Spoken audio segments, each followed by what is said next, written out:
যে আমাদের সঙ্গে যোগাযোগ ব্যবস্থাটা অ্যাকচুয়ালি রেল কানেক্টিভিটিটা মেইন, এখানে হাজার হাজার মানুষ যাওয়া আসা করতে পারে।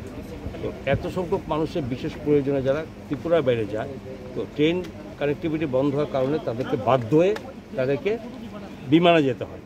তো এয়ার কানেক্টিভিটিটা লিমিটেড, কতটা প্যাসেঞ্জার নিতে পারে, তার মধ্যে রেট অনেক বেড়ে গেছে। ঠিক এই সময়ে এই বাস সার্ভিস চালু হয়েছে আজকে। আমার বিশ্বাসে রাজ্যের মানুষ এটা বিশেষ সুযোগ পাবে এবং এটা বাড়তেই থাকবে এবং এতে মানুষ খুশি, আমি জানি, এটা আপনারা ভালো বলতে পারবেন।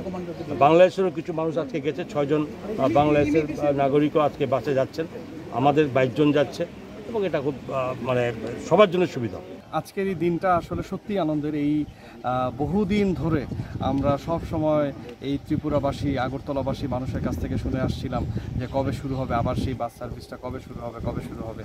তো আজকে সেই সুন্দর দিনটি, যেদিন আমরা এই আগরতলা থেকে কলকাতা পর্যন্ত ভায়া ঢাকা বাস সেবাটা আজকে এখান থেকে চালু করব। আজকে আপনারা অলরেডি জেনেছেন যে বাসটি গিয়েছে 28 জন যাত্রী নিয়ে। তারা এখান থেকে ঢাকা যাচ্ছে, ঢাকাতে একটু হল্ট করে এরপরে আবার কলকাতার উদ্দেশ্যে বাসটি রওনা দিবে। আবার ঢাকা থেকেও আজকে কিন্তু একই রকমভাবে ঢাকা থেকে বিআরটিসির একটি বাস কলকাতার উদ্দেশ্যে রওনা দিয়েছে। এই বাসটি কলকাতা পৌঁছানোর পরে কলকাতা থেকে আবার পরবর্তীতে আগামী 12 তারিখে এই আগরতলায় এসে পৌঁছবে, যাত্রীদেরকে নিয়ে আগরতলায় এসে পৌঁছবে। তাহলে দু দেশেরই বাস সেবা একই দিনে একসাথে একসময় চালু হলো।